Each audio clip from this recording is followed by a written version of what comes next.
art and character designs provided by Demon Artie. Be sure to follow her over on Twitter at ArtieDemon. Want to be first to have access to early artwork, concept sketches, exclusive art that can't be seen anywhere else? Then support Demon Artie over on her Patreon. Link in description below. Welcome everyone back to the Crimson 15 Podcast. I am your host, Crimson Sen. Be sure to follow us over on Twitter at C15 Podcast. Join the discussion over on Discord, link in the description below. And if you're enjoying the videos, be sure to sub, like, share, and hit that bell for notifications. Episode 8 of The Owl House, Once Upon a Swap, and the first time I can actually say this episode's bad. It's just a bad episode from beginning to end. Couple of cute little moments, but I don't know.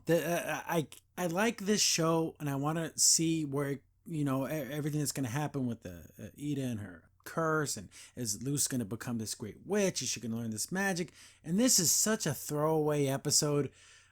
When we get to Luce's story, it feels like, oh, maybe something of value is going to happen, but nothing. It's just a bunch of silly stuff with no implications. It just brings up a lot of dumb things. And I don't like body swap episodes ever. Like, I don't think any cartoon's actually done this really all that well. And I hate it more than anything when they do the body swap, they swap voices. So we still know, oh, that's Luce or King's in this body, and we know.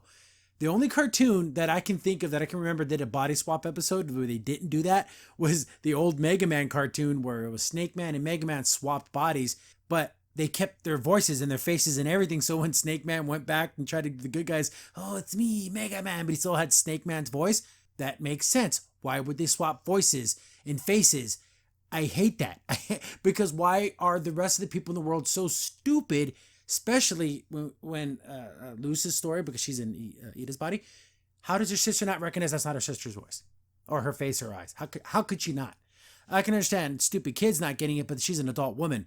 I hate it. I absolutely hate it. But okay, episode opens up and Ida's they're at their little stand and they're selling stuff. And this was kind of cool that it shows that Luce is doing stuff with her magic. It's not very useful, but it's kind of cool. Like, she goes, oh, no one's coming to the stand because we're not advertising, we're not showing ourselves off well enough. So she made an Out Lady sign that has the little sigils that she drew in there, and then they glow now. That she's kind of like a neon sign.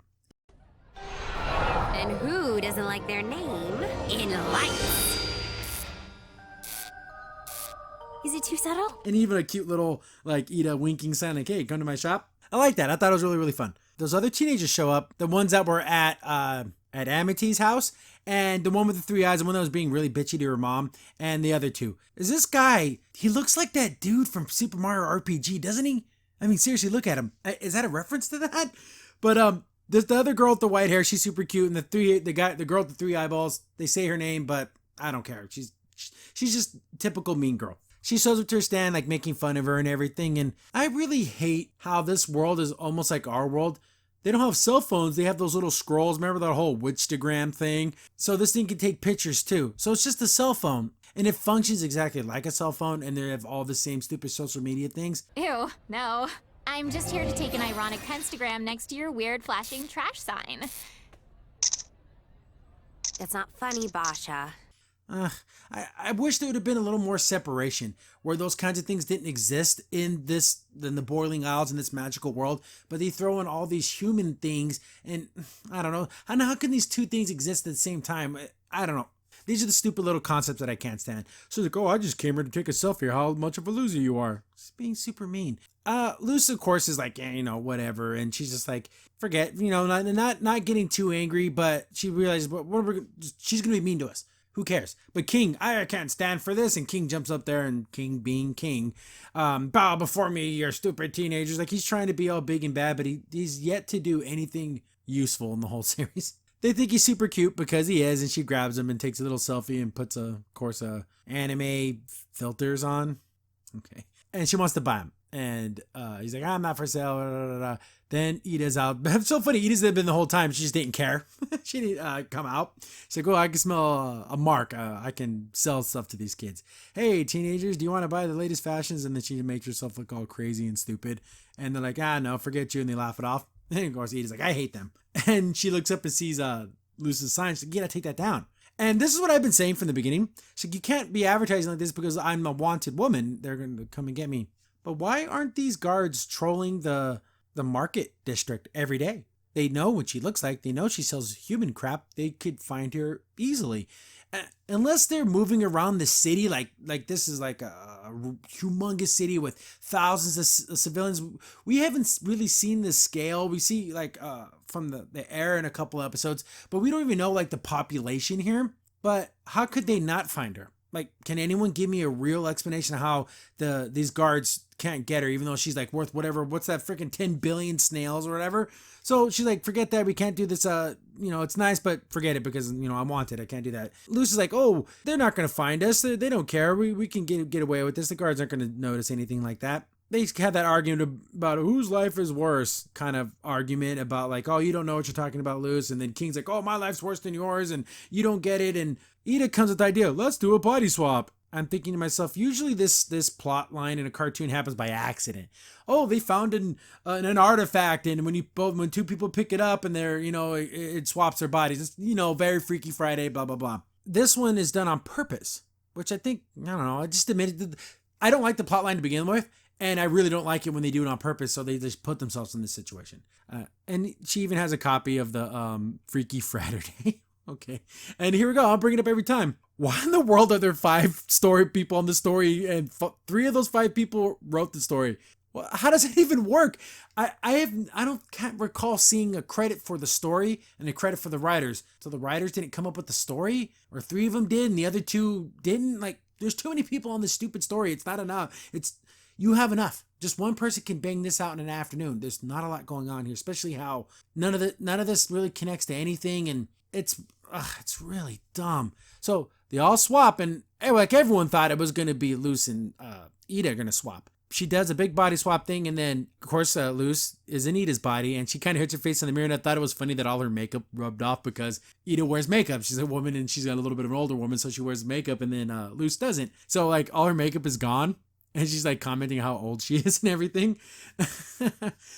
It's kind of cute to see her face without makeup, but it's Luce's face. It's literally her eyes, her in her mouth. Like she has that little it's very unique. Like, there's a little curl to it. And it's her voice. Ugh, I was so hoping that they wouldn't do that. But so of course that everyone in the audience is too damn stupid to figure it out. That, oh, that's really Luce. And oh no, if you don't, have the same voice, how can I tell it's not the character? Luce's body pops up and it has King's face. Like, oh, she got into King's body. Ida's in King's body and King's in Luce's body. So it was like a 3-way swap when I thought it was only going to be a 2-way swap. Everyone has their own facial features. So Luce has like yellow eyes and a little pointy tooth and looks like a freaking, I don't know.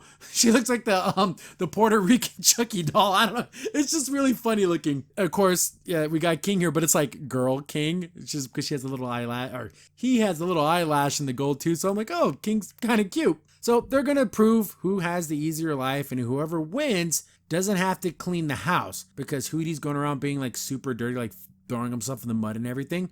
But couldn't they just conjure a rainstorm and some soap and make it easy? Like, is the problem that they're doing it by hand and not using magic? Like, why wouldn't they just use magic? If you can body swap people, I'm pretty sure you can do a weather spell with some rain, but whatever. So that's the bet. So they're all going to go off and do their thing. I'm going to refer to everyone by their real names. So Luce is staying behind to sell stuff as Ida. King's going to go around to prove them that, oh, it's easy being a teenager. And I don't know, Ida's going to walk around and just have fun because that's all King ever really does. And I'm like, okay, how are they going to do this thing? Are they going to jump back and forth between all the storylines? No, they're going to just stick with one character and do their storyline, and they're all going to interconnect. So we start with Ida, and she's just walking around and, oh, I'm going to grab some sunglasses. Really reminds me of Lilo and Stitch. Remember when he grabbed the sunglasses? Ida's walking around, and then a guard walks up. Hey, I know you. And she's like, oh, wow, what do you mean? Yeah, you're the cutest little guy ever. Here's a lollipop. So it all starts out good. This is how all 3 stories go. They all start out like they're having a lot of fun, and then they realize that each person's life isn't so great. But the way that Ida did King's life, she brought it onto herself. She would have just, went back home or just hung out, but instead she kept trying to do something. She stole those sunglasses. So happens to run into these 2 old ladies who are like, oh, what a little cutie pie. I'm going to bring you to my shop, and we're going to pamper you and treat you like a baby and rub his belly. And Ida's like, oh, belly rubs are awesome. So they have a kitty cafe, and for anyone who doesn't know, that's like a thing. They have them for all kinds of animals. Japan is really popular, but they have like fox cafes, cat cafes. So this is very similar to that. You go, you get cupcakes and tea, and there's animals around. Okay, so this is the same exact concept, but they don't like teenagers being there. And I'm thinking to myself, like, this would be huge with teenage girls. I mean, like, seriously, that'd be like your main demographic. But these old people don't like teens, and they just like these cute little animals. So you see everyone there, and they're like pampering the pets and buying them little snacks. And of course, it's funny because it's a little creepy, and because they're like a little too happy about this. And even Ida was like, you know what, creep level's going up, but I can't give him, got some free munchies. That's awesome. All you should have to worry about is how many belly rubs you want or how many tasty num-nums you're gonna eat. Well, my creep alarm is ringing, but I can't argue with num-nums. But she's like, you know what, this is pretty comfortable. And then one of the animals pops up who looks just like the Joker. Green hair, purple suit. Why Joker colored themed? It's like, get the hell out of here. It's trouble. And of course, Ida's like, get out of here, whatever. I'm number one now. And they come out and they're like, oh, they got like a little bumblebee costume. She's like, forget it. I'm not wearing costumes. I'm out of here. But they won't let her leave. Like they kidnapped King or Ida and King's body. And she tries to use magic, but she realizes, oh crap, I'm not in my body. I can't use magic. Oh no, sweetie. You can't survive out there without us. Ladies, stand back. I am not above disrespecting my elders. Oh dang, I'm not a witch right now. I'm like, uh-oh, you're coming with us now. So they chase her and she hides in like one of the rooms and sees that it's not magic and it's not the suit they put on them, but I guess they baby these little demons so much they become like invalid, completely dependent on other people. But would that really happen? Without, why couldn't there have been like a magical thing that was going on where they're getting brainwashed? No, they just got pampered so much they became like babies. Then that other demon guy shows up and they start talking. And then Ida's like, okay, forget it. I'm getting out of here. But then he starts acting like a baby. So like, was he, what? Why wasn't he continuing to help her? But whatever. The two old ladies break in. Ida tries to run away, but she ends up running to like the display case, like in the front window, like, like at a pet store. You'd see like, oh, look at the little cute puppies. So she's stuck in there, and that's the end of her story. Get to King's, which I think is the worst story because it's really predictable and really stupid. I get a lot of people saying, oh, you just say everything's stupid. Well, I mean, what do you want me to say? Want me to bust out the thesaurus for stupid? If it's something stupid, I want to call it stupid. So he's kind of liking the idea that he's a little bit of a bigger body. So he's like pulling on some banners and stuff and just being king. And they take that banner. Some tentacle monster thingies are popping up and they're coming from some teenagers. Kids playing pranks. They're throwing water balloons, but these water balloons turn into Cthulhu tentacles for some reason. King's like, oh, I'm gonna show these teenagers how it's supposed to be. They have a secret little hangout spot, and it's that one. It's those same exact teens. Three-eyed girl, the other girl, and then the guy who from Mario RPG. And they're just stupid kids. They have like these flying Pegasus shoes. Are we ever gonna see these shoes again? Ever? Even though that would be super useful to get out of a million different situations, but it's just so they can get around quickly in this episode. Again, that's another thing that I hate. But King shows up. And bow before me. And it's kind of funny because he's just having a small body, so he's like crouched on the ground. But he's like, I'm a human body, so I can like stand up. Three-eyed girl is, do a little update here. She thinks she can hang out in our secret, the secret treasure room or something, whatever they called it. But spoiler alert, she can't. But King has attitude. And he's like, forget you, I don't care what you have to say. She straight up steals those winged boots off that one kid. And just flies off and grabs all the balloons and throws them all in one spot. If you hang out with me, guys, I'll show you have a lot of fun. So they're going to just go screw around. And kids are dumb, I guess. Is that the lesson? Teenagers are idiots. So they think she's the coolest person in the world now. Three Eyes here. I hate her. But of course, everyone's like, oh, yeah, man, Luz is such a cool kid. Now let's hang out with her. So they're flying around and they're going to just cause a lot of mischief. I don't know. Were they using a magic spell here or were they throwing something? I don't remember. But they were like messing people's faces up. You're hanging with the cool kids, bringing out loose kids. You're gonna have to fool the kids into thinking that you're cool too. That's like, is that permanent? Did they disfigure these people? But one guy was already disfigured face and then they make his face normal and then he freaks out because it's normal. Okay, that's a little funny. But, I mean, the implications of this spell, did they, like, maim those other people? Then they change a sign from self-storage to elf rage. And then an elf walks by and he's like, yeah, and punches the sign. That's not a funny joke. That is it took 5 of you guys to come up with that joke. I mean, that's awful. When they first told it, did anyone laugh? I'm sorry, that's just a terrible, awful joke. Then King's like, I'm gonna do a prank call because like the birds are like cell phones. But if their scrolls can take pictures and post to the internet or whatever their version of the internet is, but they still need a bird to make the phone calls, why can't the scroll make the phone calls? So it's like, what? Anyways, and I'm analyzing just the dumbest things, right? So he calls the owl house, and of course Hootie answers, and Hootie's just like, oh, hello guys, what's going on? Oh, I can't believe somebody called me. We can talk for hours and hours and hours. So he's just going on and on and on, and they put the cell phone, the Raven phone, into the one of these like record player mono gramophone looking things, and it's like, of course it's irritating everyone because Hootie's a freaking irritating idiot. So Luce's King in Luce's body, he's like, yeah, I'm running the show now. But of course Three Eyes is like, oh, I can't believe they all forgot how much of a loser you are. I'm going to prove you wrong. I'm going to race you around Dead Man's Curve. They couldn't come up with something else. I mean, isn't that what it's called in every cartoon ever? And no witch pun, no silly little stupid thing to call it something else. But they're going to race. What is that going to prove? They Luce is human. And they think it's Luce, even though it looks nothing like her, because I mean, she has yellow freaking eyeballs for one. And it just proves that she can race faster than her. If this was like a group of racing kids and they knew that they liked to race, and then they're going to do this big race at the end, no, it just comes out of nowhere. It's, again, people who don't like the word stupid, come up with any other word that means the same thing. It's low intelligent storytelling. So she goes with it, and they show the two different like worm rats. I'm like, oh, she's gonna get the special needs one, because just look at these two. One looks like a badass, and one looks like it's all from 500 million miles away. Of course, King, being King, doesn't back down from anything, even though it's gonna cause him to get killed. He's like, no, I'll take you on.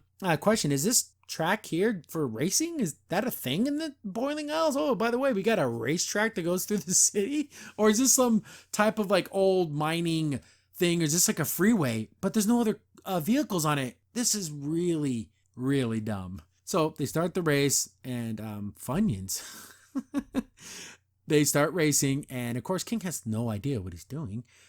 They start tumbling around, and kind of catches up, but she ends up riding backwards. He's like, oh yeah, that's how all the cool kids do it.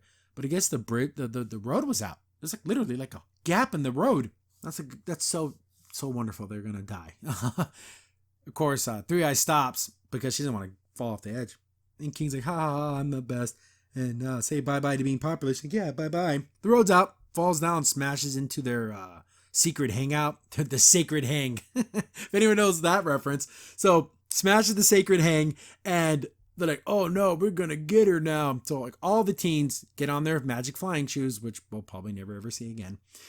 They chase her down, and of course, oh no, B, I just want my body back. Being like this is tough. Oh, I gotta tell Luce I understand her better. So happens to run to the kitty cafe. In the city this large, so the kitty cafe is right below the freeway raceway and their sacred hangout. Goes in there, and then of course no teens allowed. So this lady just straight up attacks King. Don't they want customers? It's just so weird that they don't like teenagers to be like, oh, sorry, no teenagers allowed, get out of my store. No, the full-blown attack mode. Like, she's going to beat her up with a broom. Like, what? Why so violent, lady? And then King's like, wait a minute, no, I really am one of the little babies. This is like trying to explain the situation, but of course this lady's insane and is not listening. And sees, I thought something magical happened. I thought when they put on these little, like, the little cutie outfits, so she's like wearing like a cutesy little like bumblebee outfit, that it caused her not to be able to like leave the store. Like it was some type of thing. No, there's nothing preventing Ida from leaving. Nothing. But she just wants to hang out there now because whatever. They capture King. So now we're down to Luce's storyline. And it's, again, like I said, isn't it nice to see Ida with like a cute face? Like she looks a million times younger, but it's just Luce's face, and that shouldn't be the way it is, but whatever. She's like, okay, I'm going to sell all this crap. She's like trying to do like a, like a little like dance, whatever. She falls over because she doesn't know how to walk in high heels, because Luce wears little flats and she's 14 and she's not wearing high heels, not used to it. Very skilled thing. There's something, you ladies out there who wear high heels every day, I salute thee, because I couldn't imagine the pain of trying to figure that out. So she's like, oh, wow, geez, how did we get this? She like knocked over, when she tripped, she knocked over a lamp, and then she's like, oh, I'm going to use Ida's magic. She's just like causing like giant energy blasts, just like blowing up things, and like She could be like killing people. Wait a second. I'm a ding-dang witch! So she puts oven mitts on, and somehow that lessens her magic ability. Is it a mental thing? Is it a thing like since Lucy's like, oh, I'll put these mittens on, and she believes that they can make her magic lessen, so then it is? Because what is it? Belief is like 90% of it, right? So she goes to fix the lamp, and she's not casting any particular spells. She's just like thinking. I don't know. And it fixes the lamp, and it makes it like kind of weird looking, like it has all these extra little little extra lamps and little feet. Guy comes by, whoa, that's pretty unnecessarily like over the top. I'll buy it. She sells it. It's like, aha, I'm gonna sell a lot of stuff. Then she does like a big display, you know. It's Ida's the Owl Lady's human collectibles, big old beams, and with the shirts lights, you know, and everything. So, oh wow, what's this? What's going on? Then everyone goes up there and she starts her selling. She's wearing a big top hat that says Ida on it. She's selling a bunch of crap to people. Feather duster. Remember that dude who had the face in his chest? He's a centaur who has a mouth in his belly, but in a head with no face. So she just draws a face on him, and it's like crappy anime style, and he loves it. Okay, that made me smile because it was so stupid.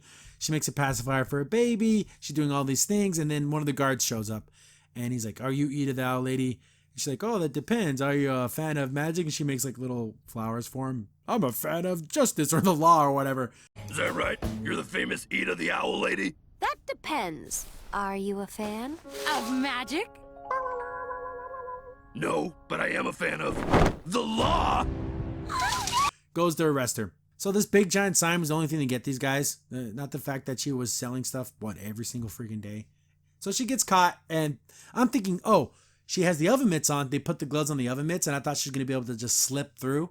You know how Ida can like remove her arms and legs? Like that's like a thing she can do. I thought, oh, that's how she's going to get away.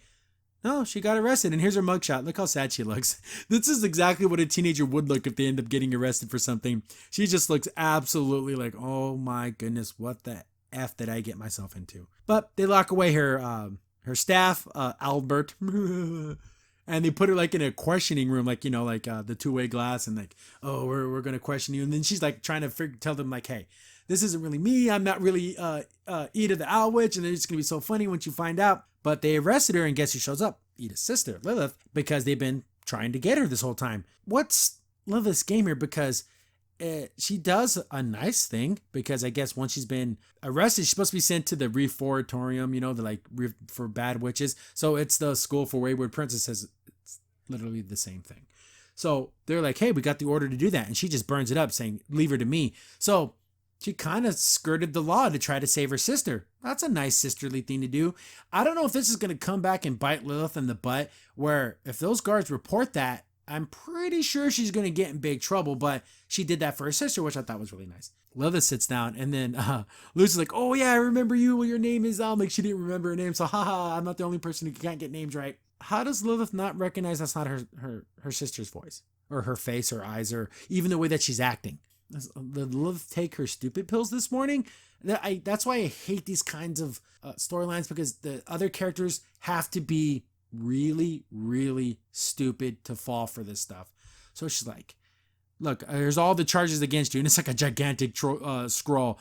Sister, the charges against you are long and many. Operating a stand without a permit, owning a hocus without a pocus. Yeah, I think that list goes on for a while. Oh god, oh goodness, this is so stupid. But then she's like, you know, Ida, all this thing can go away. Because it's funny, because she says, you know I can't just use magic to make all my problems poof away. She's like, you can.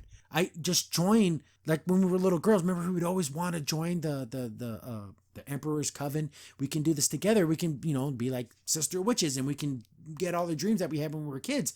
I guess that's the only bit of information in this episode that's any good, because then Luce learns that. She's like, oh wow, she actually wanted to join. She's like, yeah, we can solve this right now. Get the branding glove. She's like, no, I don't, because she knows that Ida does not like this whole binding your magic to one coven thing. And then she like makes a spell, and like boom, just blows up the whole entire side of the freaking prison. Wait, you're making a mistake! I'm not a danger to anyone! Uh-oh. I like the fact that she called the staff and it boom busted through the gate to get to her. That was pretty cool. So we know Ida's hella strong. There, I like Albert. He's a cool little dude.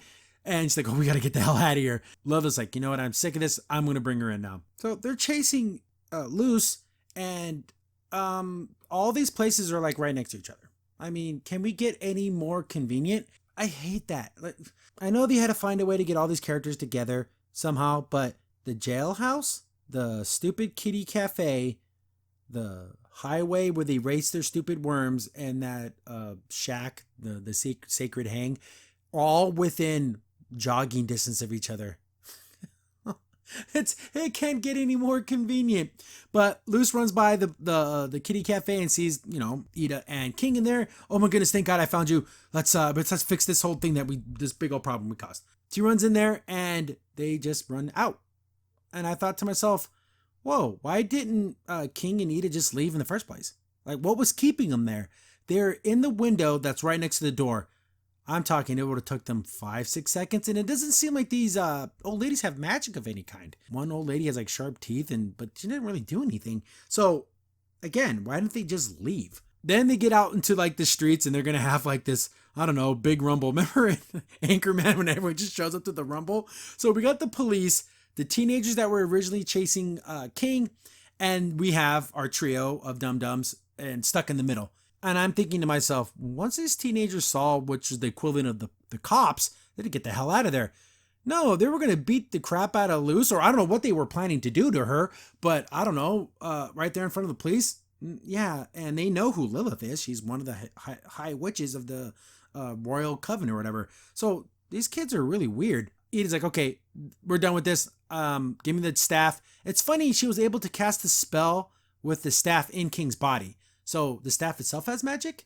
So I guess anyone could cast magic with the staff. So she does the body swap spell again. Let's end this nightmare. Body swap! My body! My glorious little body! And everyone's in their right bodies. Hey, you know what? Ida's looking a little good in that little skin tight Bumblebee outfit. But it just like burst off her. And then, you know, they're all just waiting. You're like, oh, thank goodness we're saved. They all swapped clothes too. So not only did their faces and voices, their clothes went with them. That's so weird. Like, why would that happen too? But Lilith's like, enough's enough, Ida. I'm sick of all your shenanigans, all your law breaking. I'm bringing you in. And then Ida looks over at Luce. Thanks a lot. Like, you got my sister involved in this. She's like, I'm sorry. But they're going to have a fight. I'm like, oh, cool. We're going to get another big fight. You know, remember last time that Ida fought with her sister, it was a really cool fight. It wasn't the fastest, most dynamic fight, but it was really smooth and it was really, really cool. I really like that. Ida just does a giant body swap spell and swaps everyone's bodies. Body swap! So all the guards, the old ladies, the teenagers, the dog, everyone swaps with somebody else. So they're kind of freaking out. Did they not know this kind of spell exists? Is this a thing only Ida can do? Because wouldn't Lilith be like, you idiots, she's did a body swap spell. We can get through this. Let's capture her or whatever and do what we got to, because we're all still not like we can't do anything. But they don't say anything like that. Everyone just freaks the hell out. And even Lilith's like, well, I'll change us back. Then everyone starts fighting with each other for reasons unknown. Like, why would just because like, oh, it was a body swap, so everyone's like beating the crap out of each other, and that gives enough time for our trio of dum-dums to get away. And I like how Lucy's like, is everyone going to be okay? And then Ida's like, I don't know, maybe. So is this thing permanent? I'm assuming it has it wears off after a while, but she doesn't even care if it does or not. They get away and fly across the moon like all good witches do. And they get back to their biggest concern. Who's going to clean Hootie? Because he's really, really messy. Lucy's like, hey, why don't we all work together as a team? And as she's trying to do like the good happy ending, like, 1, 2, 3, not it. So Lucy's gonna have to clean this thing by hand. That's just wonderful. End of the episode. That was a mess. All 5 of you who wrote this and worked on the story should be ashamed. You made a cluster. This whole thing's an absolute cluster. Worst episode so far, hands down. No other episode even comes close to being this bad. Just a lot of stupid storytelling. It's a big jumbled mess. There's no lesson. Not saying there has to be a lesson, but if you're gonna do this, let the lesson come through. And the lesson is, you know, you don't know how someone's life is until you walk a mile in their shoes, you know, little Prince of the Pauper situation. But they don't even really, it comes out a little bit, but it's more of like, yeah, okay, let's move on. But yeah, hope it's not too many more of these because this episode, absolute trash. How do I look? I've got some very confusing emotions right now. Crimson Saint here. Thanks for watching the video. If you're enjoying the content, be sure to sub, like, share, and hit the bell for notifications so you don't miss a single upload. If you have any tips or story ideas, hit us up on Twitter at C15 Podcast, or better yet, join our Discord server, link in the description below.